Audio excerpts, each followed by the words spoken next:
Bonsoir, je suis heureuse de vous retrouver ce soir sur Lumière intérieure et nous allons naviguer en haute mer avec un officier de marine, ancien directeur de l'école de guerre, romancier et poète, Loïc Finaz. Bienvenue amiral. Merci. On est très honorés de vous recevoir sur ce plateau de KTO.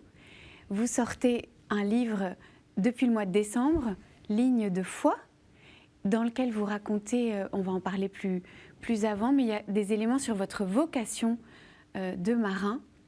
Et notamment, il y a une petite anecdote que vous avez racontée dans vos anciens interviews, qui sont l'origine de cette vocation, la direction de ce petit voilier, l'écume de mer, par votre papa. Est-ce que vous avez envie d'en dire quelques mots ? Je crois effectivement, je crois, hein, je n'ai pas de certitude sur ce sujet-là, je crois que ma vocation, sans que je m'en rende compte, d'officier de marine, de marin, d'homme qui a dédié sa vie professionnelle à la défense de son pays sur la mer, parce que j'avais envie de naviguer, je crois qu'elle est née quand j'avais 15 ans, et qu'effectivement mon père m'a fait ce que j'ai vite, enfin non, que j'ai plus tard considéré comme le plus beau cadeau qu'il ne m'ait jamais fait. Il m'a permis d'appareiller avec un écume de mer. C'est un voilier de 8,50 mètres de long, sur lequel on naviguait ensemble l'été. Et un jour, je lui ai demandé de partir comme skipper de ce bateau, avec 4 autres adolescents qui étaient plus jeunes que moi. Moi, j'avais 15 ans. Je pense que c'est mon premier commandement. Je n'en avais pas du tout conscience et je ne savais pas que ça deviendrait ma vie. Mais je pense que c'est cette expérience-là, cet appareillage-là, avec un équipage sous ma responsabilité, avec un bateau dont j'étais devenu le patron, qui, 5 ans plus tard, va me pousser à devenir officier de marine. Et donc je crois que oui, ma vocation a dû naître là et que c'est mon premier commandement. Et au fond, c'était une sacrée preuve de confiance de la part de votre papa ? Je pense que ça fait partie de ce cadeau qu'il m'a fait, Oui. c'est effectivement de me faire confiance. Cette confiance qui est si importante dans le commandement. Oui. Et je pense que je l'ai éprouvé là, sans l'analyser à ce moment-là. Mais oui, je pense que c'est bon, il faut se méfier des mots et pas leur donner trop d'emphase, mais peut-être l'acte fondateur de ce que deviendra ma carrière et ma vie d'homme. Oui. Et alors après, à quelle étape vous vous dites, ça y est, c'est vraiment ça ce que je veux faire plus tard ? C'est beaucoup plus compliqué. Hein. Et d'ailleurs, j'ai plutôt vécu mon entrée dans la marine comme une fuite de ce système scolaire français. Qui, à ma génération en tout cas, je pense que c'est encore un peu vrai, probablement, je l'espère moins, mais envoyer les bons garçons qui travaillaient bien, et en plus s'ils étaient bons en maths malgré eux, en maths sup, maths spé, pour une école d'ingénieur. Oui. Et j'ai vécu ça comme un piège, et j'ai décidé de rentrer à l'école navale, mais je vous raconte ça en 3 secondes, en fait ça a été beaucoup plus compliqué, et ça aurait pu d'ailleurs pas très bien se passer. J'ai vécu ça comme, puisque j'étais condamné à faire une école d'ingénieur, que je n'avais pas envie d'en faire une, que j'adorais la mer, puisque j'avais eu la chance déjà de naviguer et de faire beaucoup de voiles. J'ai décidé d'aller à l'école navale, mais j'ai vécu ça plus comme une fuite et comme une façon de répondre à ce que je vivais comme un piège, le piège des systèmes, des classes préparatoires des grandes écoles pour un garçon de 18 ans. Et je suis rentré à l'école navale, oui, c'était plutôt une fuite du système. C'est seulement après que j'ai compris que j'avais de la chance et que cette fuite finalement devenait véritablement l'incarnation d'une vocation que je n'avais pas pressentie. Et une vocation, qu'est-ce que c'est alors ? Ben c'est pour ça que la vocation, je pense, ou en tout cas j'en propose une définition un peu différente de celle qu'on peut avoir d'habitude. Et à mon avis, c'est au moins autant la compréhension à un moment donné de notre vie que nous sommes dans un univers particulier, que cet univers a des points cardinaux, et qu'en fait ces points cardinaux deviennent les nôtres, qu'on les accepte, qu'on les assume et qu'on en est heureux, et que c'est probablement, en tout cas au moins autant une définition de ce que peut être la vocation que l'idée que depuis qu'on est tout petit, on est fait pour un truc dont on ne sait pas d'ailleurs si on ne vous l'a pas plus inculqué que véritablement vous l'avez accepté. Et en tout cas, cette façon d'assumer à un moment donné les points cardinaux de notre vie et de se dire mais je les accepte. Donc il y a un engagement de la liberté. Oui, je pense. Et c'est probablement d'ailleurs une définition moins dangereuse qu'une vocation. Qu'un appel extérieur. L'appel, si c'est un vrai appel et qu'il est accepté, ressenti, accepté, assumé, il ne me gêne pas. Une vocation, ça peut être vite quelque chose qui est imposé, inculqué, dont on s'imagine que c'est ce qu'on a toujours voulu, alors que c'est pas vrai. Donc il y a un danger. Découvrir à un moment donné que ce que la vie vous a offert, c'est véritablement ce qui vous convient. Moi, j'aime bien cette définition de la vocation. C'est pas la seule, hein, mais en tout cas, je la trouve moins dangereuse, peut-être, que celle qu'on a de manière plus classique le plus souvent. Et après, il y a toujours eu la passion de la mer. Donc, alors ça c'est clairement, je vous ai confié, je viens de vous confier que pour moi c'était une façon de fuir ce piège, ce que je vivais comme un piège du système scolaire, mais c'est vrai que c'est l'appel de la mer qui m'a fait décider de fuir comme cela. Et puis il se trouve que ensuite, ma vie a prouvé que cet appel de la mer, effectivement, était ce qui me convenait. Oui. Alors vous écrivez, j'aime beaucoup, j'ai trouvé ça très joli, mais je suis intriguée, j'aimerais bien vous entendre pour ce que ça veut dire vraiment. La mer est un lent dépouillement. Qu'est-ce que ça veut dire, ça ? C'est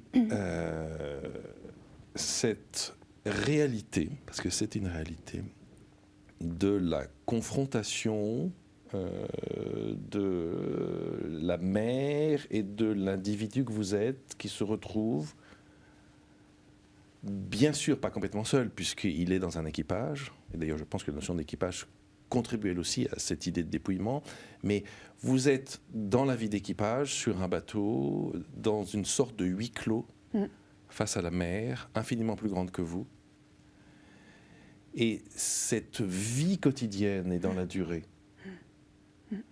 Face à cette mer qui vous dépasse et qui est plus grande que vous, contribue naturellement à vous épurer, à vous dépouiller.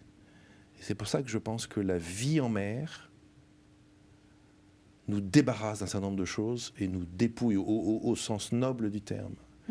Et je pense qu'en plus, la vie d'équipage y contribue également. Donc il y a cette double action de cette démouvement, de cette pauvreté au sens chrétien du terme, cette pauvreté de soi qui s'efface, et où tout ce qu'il y a en nous de pas intéressant, de compliqué, petit à petit va être lavé par la mer, et en plus dans la vie d'équipage va vous aider à devenir un individu qui se met au service de cet équipage et qui met ses complications, ses médiocrités, ses petitesses, s'en débarrasse, s'en dépouille, parce qu'il est face à l'infini de la mer qui est plus grand que lui, et parce qu'il est dans une communauté où sa pauvreté personnelle est beaucoup plus intéressante que ses complications et ses médiocrités. Donc c'est pour ça que je crois que la mer et la vie d'équipage, mais ça va ensemble, sont effectivement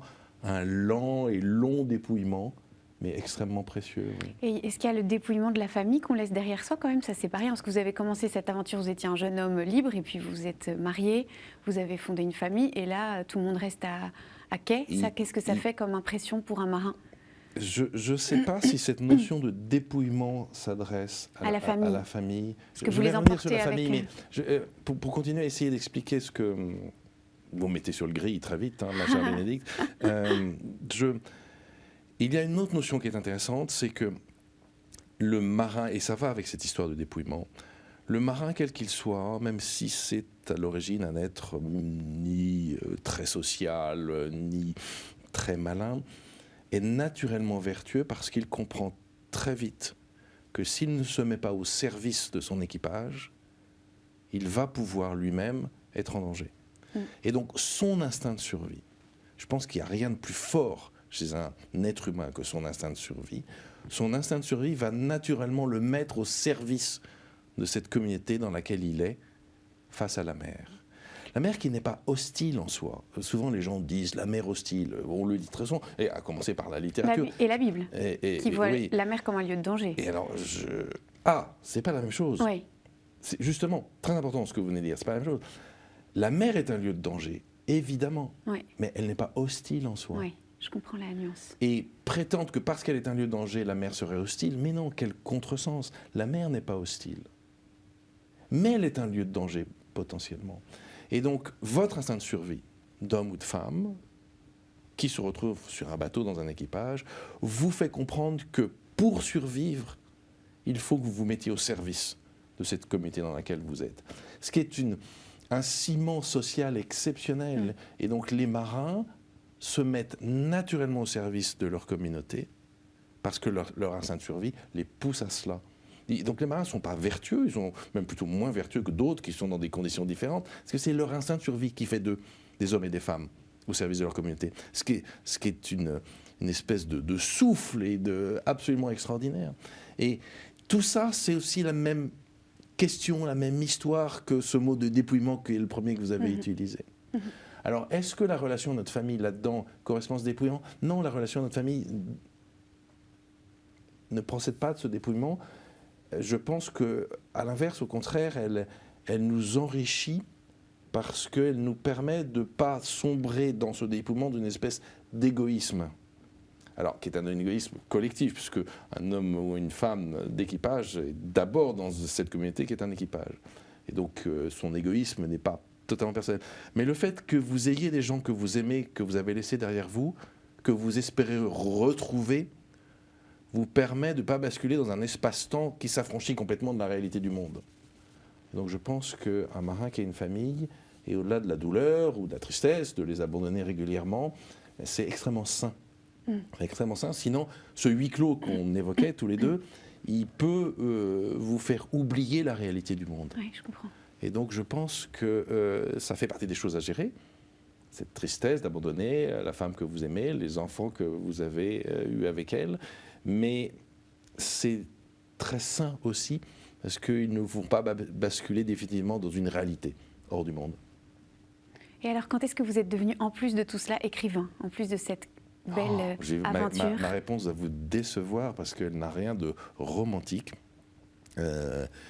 C'est ces années en prépa que j'ai pas aimé parce que ça me cassait les pieds, parce que j'avais pas envie d'être un ingénieur, parce que j'étais fainéant ou que j'avais pas envie de travailler, alors qu'en prépa il faut quand même un petit peu travailler, m'ont donné une certaine distance vis-à-vis des études. Et il se trouve que 4-5 ans après l'école navale, que j'avais vécu comme des grandes vacances. Hein. C'est génial l'école navale. Il n'y a aucun club med qui arrive à la cheville de l'école navale. J'ai passé mon temps à faire de la voile, j'étais venu pour ça, à piloter des avions, à faire du parachutisme, à faire de la plongée. Enfin, j'ai adoré. C'était une insouciance totale, mais j'ai adoré. Et 4-5 ans après l'école navale, je suis retourné à l'école. Nous, les militaires, on retourne très souvent à l'école. C'est un monde très compliqué, très technologique. Nos bateaux sont des monstres de technologie et de complexité. Et donc on retourne souvent à l'école pour rester toujours au goût du jour, être capable de prendre des fonctions supérieures. Et donc 4-5 ans après l'école, juste après d'ailleurs mon premier commandement, j'ai commandé un premier bateau, un petit bateau quand j'avais 25 ans, un bateau de taille moyenne quand j'avais 35 ans et un gros bateau quand j'avais 45 ans. Et donc, après ce premier commandement, je retourne à l'école pour me spécialiser dans un domaine de lutte. C'est là où je décide de devenir un spécialiste de la lutte contre les sous-marins. C'est une année d'études complète, une année scolaire complète, avec de nouveau beaucoup de sciences et de technologies, de théorie du signal. Et moi, ça m'avait déjà cassé les pieds à 20 ans, donc retrouver ça 5 ans après, surtout après mon premier commandement, je trouvais ça dramatique. Et c'est là où je me suis dit, il faut que je trouve une ruse pour ne pas mourir pendant cette année et pendant ces cours de théorie du signal dont je sais que ça va me casser les pieds. Et pour m'occuper, pendant mes cours de théorie du signal, et il y en avait vraiment beaucoup pendant cette année-là, j'ai commencé à rédiger des pages, mais dont j'imaginais pas qu'elles deviendraient un livre un jour. Et il se trouve qu'à la fin de cette année, il y avait beaucoup de cours de théorie du signal.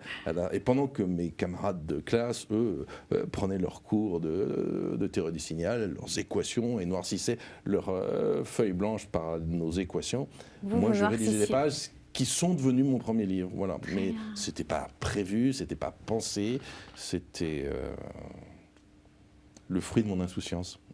Et ça ne vous a pas coûté cher après parce que vous ne connaissiez pas les bonnes équations? J'écoutais quand même d'une oreille. Vous savez, un marin, ça a 2 oreilles et c'est capable d'écouter plusieurs conversations à la fois. Donc malgré tout, quand j'écrivais, j'écoutais quand même un petit peu. Qu'est-ce que vous diriez? Quelle était votre plus belle expérience dans ce long voyage de votre vie? La plus belle expérience de commandement, par exemple? Alors, je ne peux pas répondre directement à votre question parce qu'il y en a tellement. Trop, oui. Elles sont toutes belles et en choisir une, c'est artificiel. Mais pour me prêter un peu quand même au jeu auquel j'ai accepté de me prêter en vous rencontrant, évidemment, les moments que j'ai encore plus aimés j'ai adoré cette vie de marin. J'ai adoré cette main. D'ailleurs, c'est pour ça que mes derniers livres, et Ouais. celui-là en est un exemple, j'ai voulu témoigner. J'ai voulu témoigner, pas simplement par plaisir de bavardage, mais parce que j'ai tellement aimé que je voulais le dire et que je pensais qu'il fallait que je le dise. Si je devais, dans cette vie que j'ai tant aimée, choisir quelque chose, évidemment, c'est Mes commandements à la mer. Mais ça a un côté artificiel, parce que j'ai tout aimé. Et bien sûr que j'ai adoré Mes commandements à la mer. Et lequel des commandements à la mer j'ai préféré, là je ne peux pas choisir, parce qu'un petit bateau quand on a 25 ans c'est génial, et un très gros bateau quand on a 45 ans, quand on est effectivement au sommet de sa carrière, en tout cas dans les responsabilités opérationnelles qu'on va vous donner, ouais, c'est aussi exaltant. Mais c'est la combinaison de cette mer que j'aimais, et dès que je suis en mer je suis heureux. Et puis alors ça je ne l'avais pas intuité en rentrant à l'école navale. En fait j'ai découvert en arrivant sur mon premier bateau que j'adorais le commandement des hommes. Parce que pour moi, et 40 ans après, je le dis avec encore plus de force, c'est pas la seule façon de les servir, mais c'est l'une des plus belles façons de servir les hommes que de les commander. Et commander, c'est quoi? C'est avoir des hommes et des femmes qu'on vous confie. Et je trouve que c'est l'une des plus belles façons de servir les autres que de les commander. Et en fait, j'ai adoré ça également. Et donc cette combinaison de la mer que j'aimais tant, sur laquelle j'étais heureux, et de ces responsabilités de commandement, c'est-à-dire de m'occuper de ces hommes et de ces femmes qu'on m'avait confiés. Ça, c'est le plus beau souvenir. Bon, alors comme ça nous prépare à la suite de cette émission. Vous allez donc, comme on vous l'a dit, avoir 4 mots et moi dans vos oreilles. Et vous allez pouvoir commenter comme bon vous semble ces 4 mots. Alors, l'homme d'équipage que je suis est très triste de devoir disparaître, ma chère Bénédicte. Mais bon, je vais essayer de survivre. À tout de suite.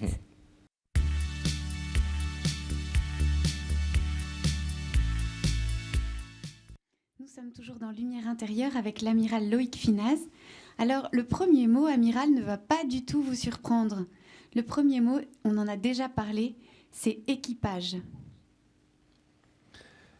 Je pense d'abord que j'aurais jamais dû utiliser, évoquer le mot de huis clos avec vous au début de notre conversation, parce que si c'est pour ça que vous me punissez et que vous me laissez tout seul, alors le sous-marinier que je suis va survivre, mais c'est d'autant plus paradoxal qu'en plus vous osiez sortir comme premier mot équipage, ce très beau mot d'ailleurs d'équipage. Alors qu'on vous a tous abandonné. Alors que vous m'avez abandonné. Mais peut-être c'est pour me faire mesurer plus encore combien la vie d'équipage est belle, combien elle a du sens, et combien on n'est pas chef, hein, on n'est pas commandant.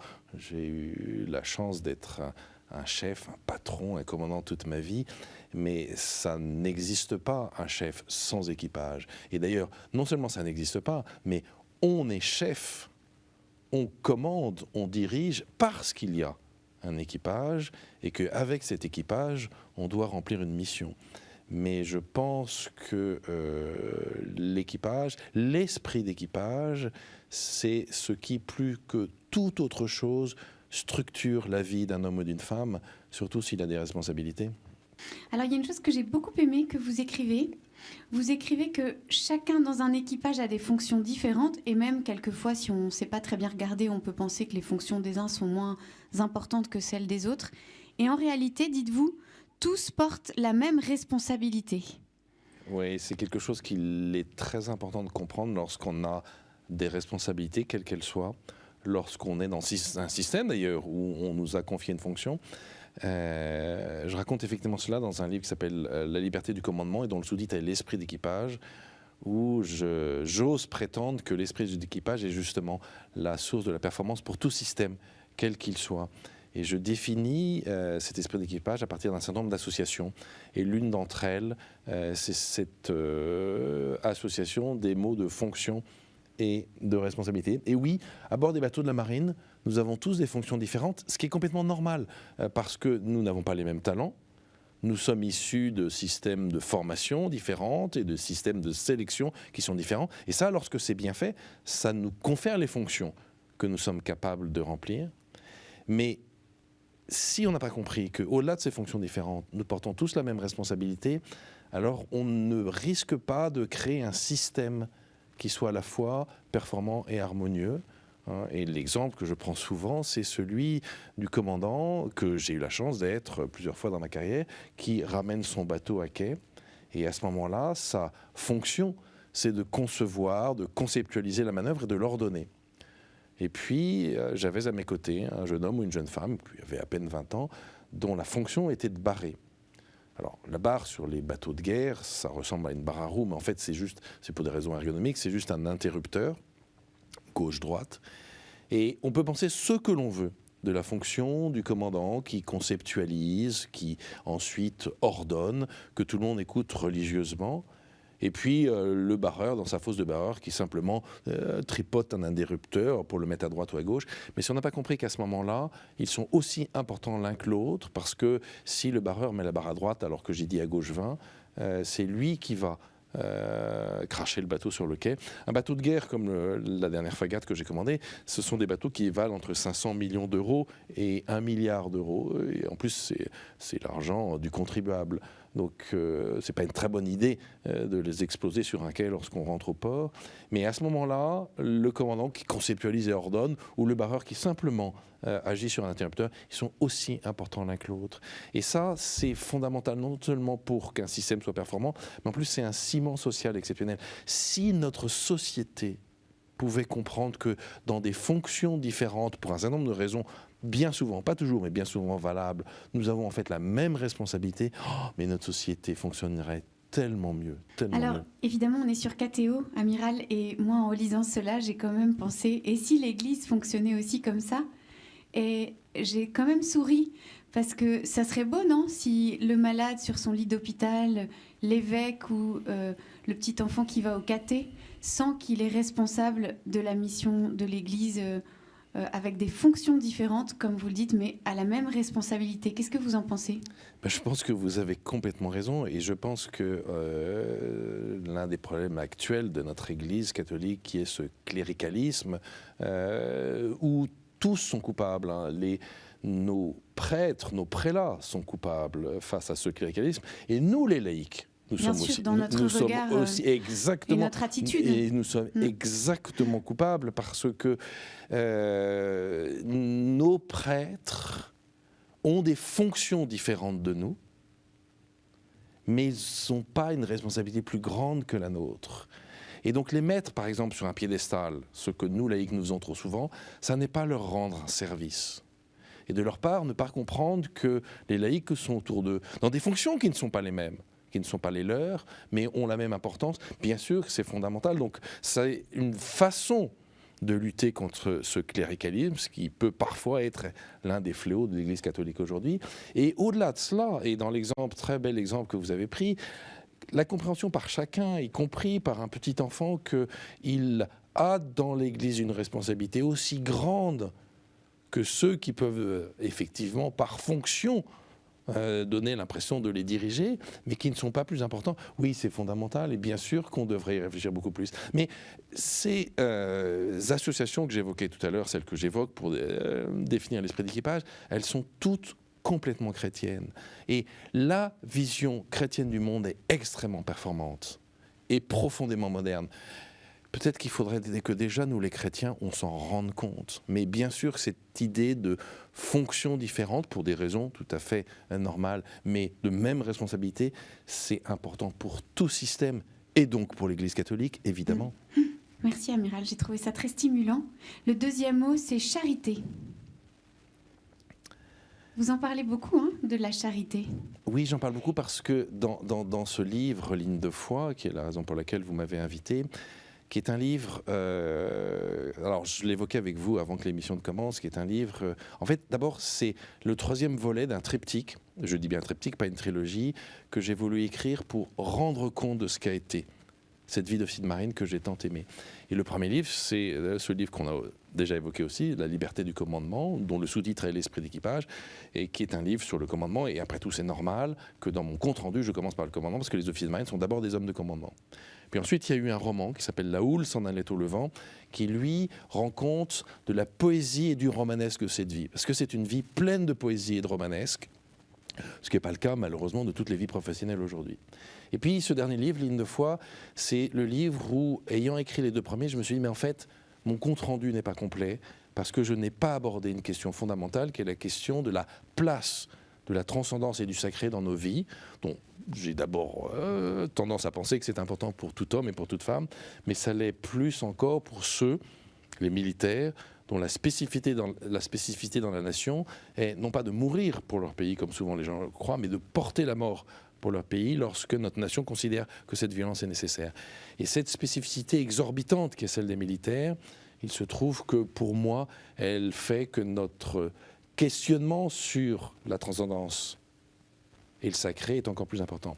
Et dans ce questionnement sur la foi, sur la place de la transcendance et du sacré dans nos vies, il est évident que la notion de charité est très importante. Et j'ai voulu, avec ce livre, me reposer la question de non seulement quelle a été la place de la foi dans cette vie que j'ai tant aimée, mais quel sens elle portait.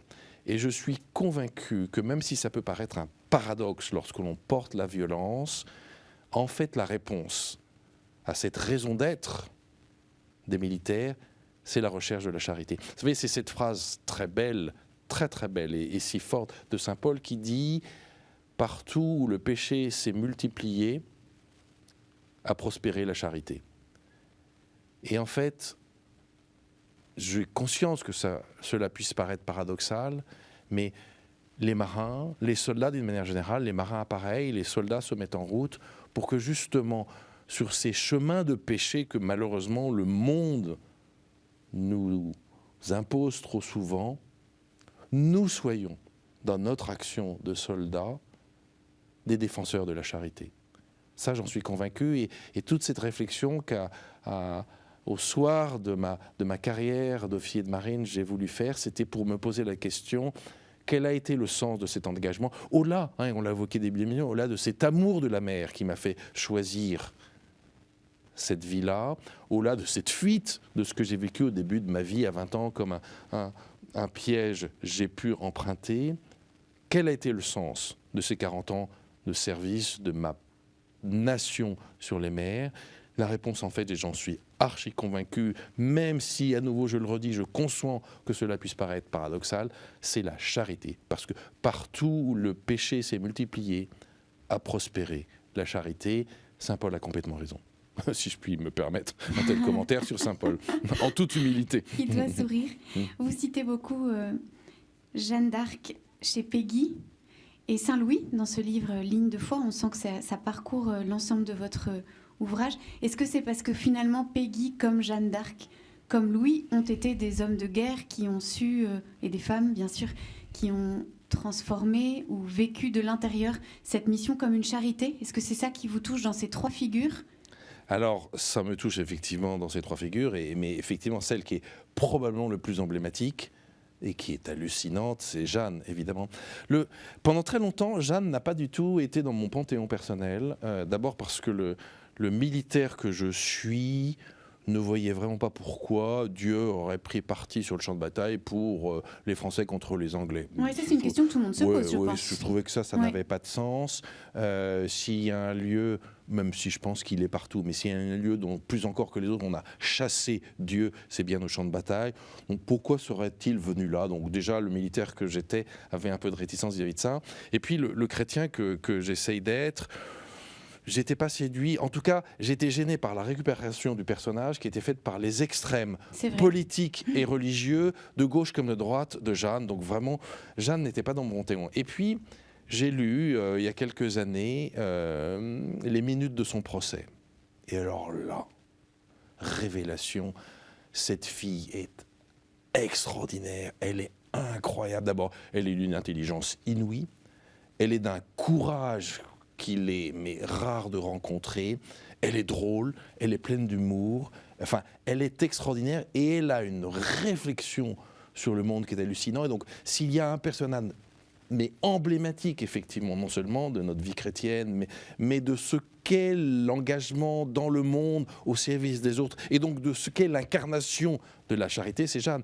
Jeanne devient guerrière par charité, pour la charité. Parce qu'à nouveau, comme le dit saint Paul, là où s'est multiplié le péché, a prospéré la charité. Jeanne en est l'incarnation probablement la plus forte dans l'histoire de l'humanité, évidemment après l'incarnation de Jésus.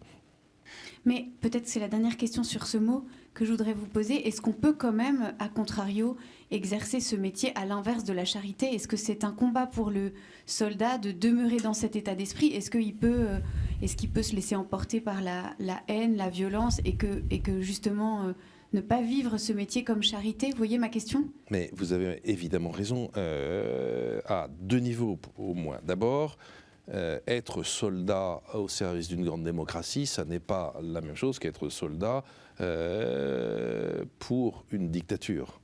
Vous voyez bien que ce qui se passe en Ukraine aujourd'hui, par exemple, ne correspond pas à une symétrie des rôles et des responsabilités. Donc, c'est évident que tout ce que je raconte à propos de cet exercice de la charité par les soldats s'adresse à ceux qui ont la chance de vivre et de s'engager pour une démocratie. C'est au cœur d'ailleurs du processus démocratique. Il n'y a pas d'expression plus emblématique d'une démocratie que cette histoire-là. On l'a oublié. On retrouve, c'est très intéressant, les grands ordres de notre Moyen-Âge, qui étaient tous sauf moyenâgeux, où vous avez les oratores, ceux qui prient, les laboratores, ceux qui travaillent, ceux qui produisent la fonction de production, dirait Dumézil, ce grand sociologue du XXe siècle, et puis les bellatores, ceux qui se battent, d'abord parce que malheureusement ça peut être nécessaire pour protéger les autres, et non seulement ils protègent les autres des éventuelles agressions, mais surtout ils les libèrent de cette exorbitante responsabilité de la violence. Et donc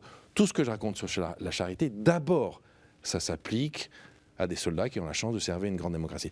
Et puis ensuite, au niveau individuel, évidemment, il y a cette confrontation à la violence, à nos petitesses, à nos failles, qui font que dans le combat, la ligne de crête entre la charité et les dérapages de l'humanité, évidemment, c'est une ligne de crête parfois très ténue et très dangereuse. Évidemment qu'il y a ce risque. Et c'est bien pour ça qu'il y a au moins deux réponses à cette histoire. La première, c'est qu'il se trouve que lorsqu'on porte la responsabilité de porter la mort, quelles qu'en soient les raisons, le fait de, du coup, risquer sa propre vie, d'être prêt à la donner, sauve notre humanité. Ça, c'est effectivement la première réponse à la problématique que vous évoquez. Et puis ensuite, il y a votre structuration personnelle, l'éducation collective dont vous faites partie, qui est là pour vous protéger des dérapages que malheureusement l'humanité, ce péché originel qui ne nous abandonne jamais, effectivement, vous fait risquer à tout moment. Bien sûr, votre question est cruciale, elle est au cœur de l'humanité, de ses problématiques, de ses ambiguïtés, mais aussi de sa beauté dans l'idée que, oui, il y a une route de charité et il y a un salut au bout de la route. Mais ça n'est pas sans danger, ça n'est pas sans chose-trappe, bien évidemment. Merci, Amiral. Le troisième mot, c'est tempête.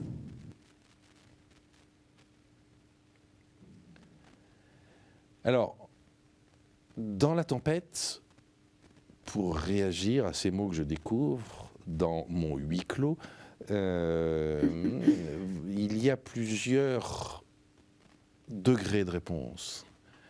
Le premier degré, c'est celui de la poésie. C'est beau une tempête. Avant d'être terrifiant, c'est beau. C'est important parce que c'est une remise en cause. C'est important parce que c'est aussi ce qui va vous pousser à vous dépasser. Et donc, il y a dans la notion de tempête, avec la poésie, je trouve des idées fortes et belles. Le calme plat, le néant, l'inaction, c'est, à mon avis, encore plus mortifère que la tempête. Alors c'est bien parce qu'on pense aussi bien sûr à tous nos téléspectateurs qui ne sont pas marins et qui écoutent cette émission en essayant de l'appliquer à leur propre vie. Et on traverse tous des tempêtes qu'on peut voir négativement, donc vous pouvez en voir la beauté. Moi je pense qu'il y a, je ne nie pas, hein, et j'allais y venir, mais je suis ravi que vous me relanciez sur ce côté-là parce que je le trouve plus intéressant que l'autre. Je ne nie pas toutes les difficultés qu'il peut y avoir, hein, et ce qu'on peut lire d'ailleurs sur le mot de tempête, mais moi d'abord ma réaction, mais c'est celle d'un homme insouciant et qui a eu de la chance dans sa vie. Mais il y a cette idée que oui, c'est dans la tempête, il y a des tas de choses qui sont à la fois poétiques et belles. Vous savez, derrière le mot tempête, on peut faire venir un mot qui terrorise notre société, qui est le mot d'incertitude. Mais moi, j'adore l'incertitude. pour au moins 3 raisons. D'abord parce que sans incertitude, il n'y a pas d'aventure et il n'y a pas de liberté. La notion de liberté, qui est si chère à mes yeux, ne peut pas s'affranchir de l'idée d'incertitude. Sans incertitude, il n'y a pas de liberté. Et donc, vive l'incertitude. Ensuite, pour le militaire que je suis, c'est un 2e degré de lecture, l'incertitude c'est très important, parce que l'incertitude et la foudroyance, c'est ce qui va vous permettre, éventuellement, de gagner, c'est ce que vous cherchez à imposer à l'autre. Alors, évidemment, vous la subissez éventuellement, vous aussi. Mais, justement, il ne faut pas seulement la subir, il faut l'utiliser à notre profit. Et donc, il n'y a pas d'action stratégique sans l'incertitude et son utilisation. Donc, le militaire que je suis, moi, je dis vive l'incertitude. Tout comme l'homme que je suis disait également vive l'incertitude, puisque sans elle, ma liberté n'existe pas. Donc, pour l'homme que je suis, vive l'incertitude. Elle est la source de ma liberté. Pour le militaire que je suis, vive l'incertitude. Elle va être au cœur de mon action stratégique. Et à nouveau, pour le chrétien que j'essaye d'être, mais sans le doute, il n'y a pas de foi. La foi n'a aucun sens sans notion de doute. La foi, c'est beaucoup plus intéressant que la certitude. La foi, c'est dynamique. La certitude, c'est quelque chose de statique. Et donc, c'est vite mortifère et c'est très souvent extrêmement dangereux. Et donc, vive l'incertitude, puisque c'est celle qui permet le doute. Et il n'y a pas de foi sans doute. La foi, c'est une action dynamique. C'est justement notre réponse au doute. C'est notre décision de nous mettre en route, en marche, vers cette fusion à la divinité qui nous appelle et qui nous attend. C'est notre réponse à cet amour de Dieu qu'on reçoit. Mais c'est certainement pas une inscription dans la certitude. Donc oui, vive la tempête, j'adore l'incertitude, j'adore la tempête. Et on a quand même envie de vous demander, amiral, mais 2 choses déjà. Est-ce que vous n'avez jamais peur ? Et ensuite, pour nous, est-ce que vous avez des choses pour nous apprendre à domestiquer la peur ? Alors, ma femme vous dirait que j'ai jamais peur parce qu'elle trouve que je suis beaucoup trop insouciant. Donc c'est peut-être simplement la seule raison. Est-ce que j'ai eu peur en mer ? En fait, d'ailleurs j'en parle dans Ligne de foi. En fait, non. J'ai pas le souvenir d'avoir eu peur. J'ai la conscience d'avoir eu des moments que je n'ai pas aimés. Ils sont très simples. C'est une situation très particulière. C'est lorsque le commandant que j'étais a fait vivre à l'équipage qu'on avait confié, à ces hommes et à ces femmes qu'on m'avait confiés, des choses dangereuses que je ne vivais pas moi-même avec eux, parce que je n'étais pas plage avant avec eux, sous le risque des vagues qui déferlaient sur cette plage avant. C'est une situation effectivement très dangereuse, parce que j'étais à la passerelle du bateau que je commandais, qu'est-ce que c'est là que je devais être pour loin. Lorsque ces hommes et ces femmes qu'on m'avait confiés vivaient des choses physiquement dangereuses, que j'avais vécu avec eux quand j'étais un jeune officier, qui ne m'avait jamais troublé, quelle que soit la conscience que j'avais des risques, leur imposer ces risques et ne pas les vivre physiquement avec eux, je ne vais pas dire que ça m'a fait peur, parce que à quoi bon cela n'aurait servi strictement à rien. Mais oui, j'ai pas aimé, j'ai détesté ces moments-là. Et donc, est-ce que j'ai eu peur ? La réponse est non. Donc en fait, vous n'avez jamais eu besoin d'apprendre à surmonter la peur parce que vous avez la chance de ne pas l'avoir. Si, bien sûr que si. Mais on est très jaloux. Non, c'est au-delà de mon insouciance, c'est un apprentissage permanent. C'est la confiance aussi d'ailleurs dans la vie d'équipage de ces hommes et ces femmes avec qui vous êtes et avec qui vous faites quelque chose. Et c'est surtout l'idée de se dire, c'est devant nous qu'il faut regarder, le risque est là, mais affrontons-le avec intelligence pour que justement il ne vienne pas nous faucher. Alors, je ne suis pas en train de vous dire que je n'aurai jamais peur, que, je veux dire, à tout moment, vous savez, même les gens les plus courageux peuvent à un moment donné défaillir, et à l'inverse, des gens qui n'ont jamais été dans leur vie peuvent un jour l'être, donc c'est pas quelque chose qui se...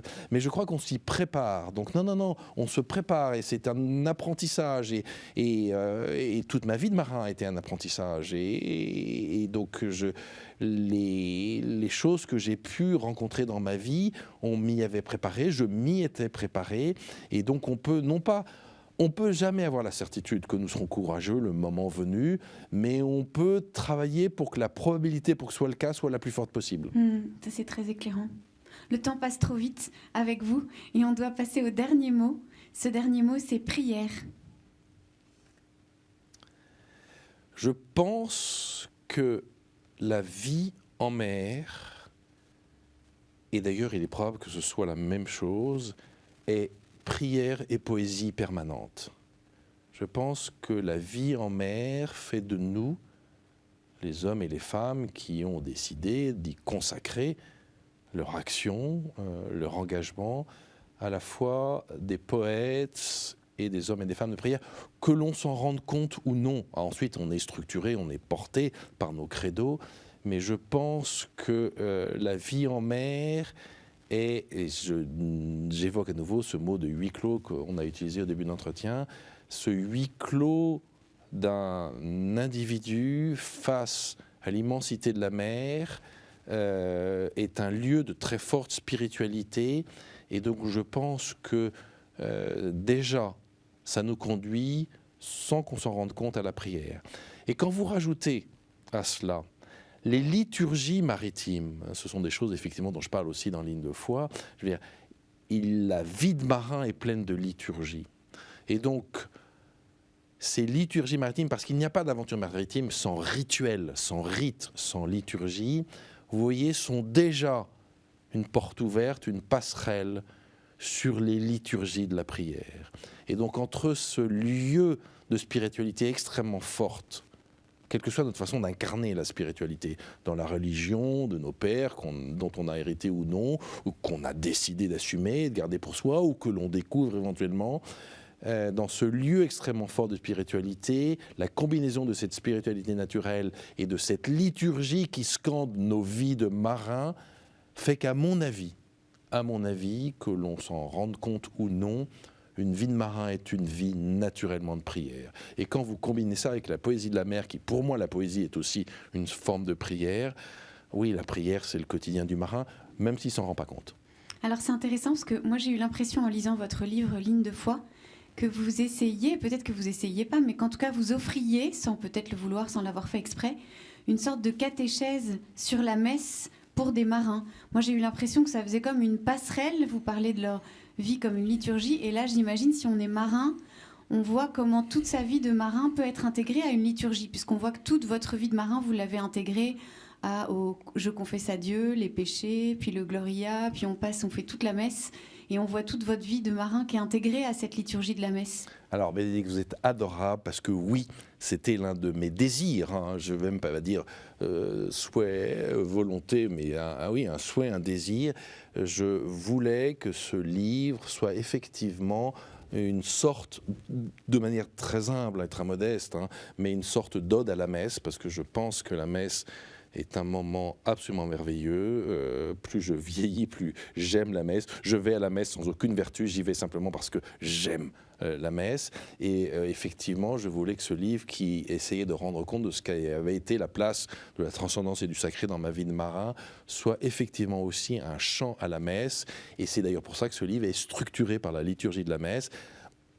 Pas seulement parce qu'il y a ce rapport que je viens d'évoquer entre notre liturgie de marins et nos liturgies de chrétiens, mais parce que je pense qu'effectivement, la messe est une structuration, une respiration, une illumination profonde de ce que sont nos vies absolument. Bah, peut-être ça c'est l'exercice que nous on pourrait faire après avoir lu ce livre, c'est voir comment nos propres vies s'intègrent à la messe. Eh bien, si ce livre pouvait servir à ça, j'en serais ravi. J'ai eu un commentaire il n'y a pas longtemps de quelqu'un que j'aime beaucoup qui venait de finir la lecture de ce livre et qui m'a écrit « Loïc, j'ai redécouvert la messe ». Et en fait, peu de commentaires pouvaient me faire plus plaisir sur ce livre. Alors on va pouvoir passer à la petite conclusion de notre entretien. À tout de suite, Amiral.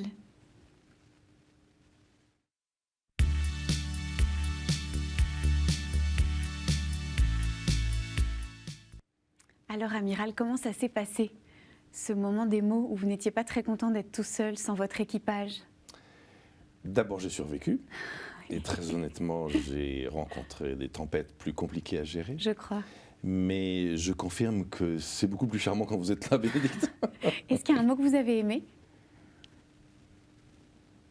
Oh, c'était 4 mots que j'aime. Je pense que vous avez dû le sentir, oui, bien sûr.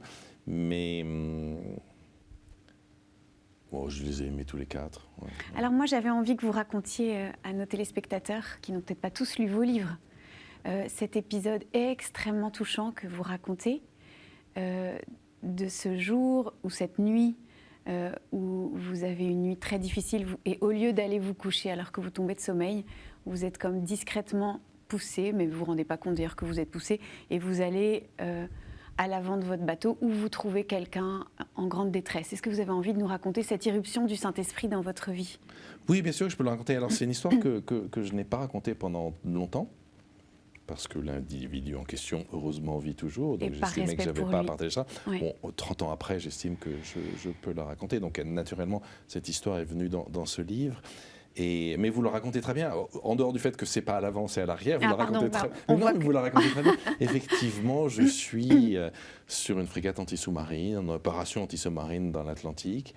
Je suis le patron des opérations anti-sous-marines de ce bateau. Je fais du quart par bordée, ce qui veut dire déjà je fais 12 heures de quart par jour.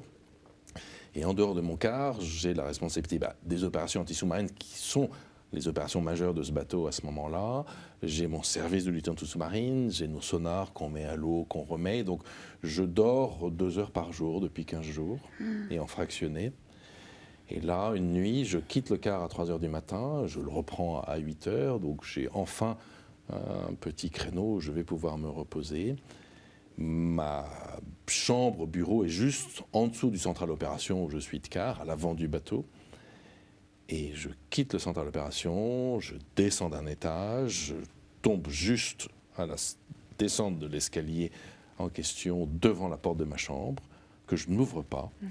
Je descends la coursive centrale, un pont plus bas, je traverse sous le bateau jusqu'à l'arrière, ça fait 150 mètres de long, hein, ces bateaux.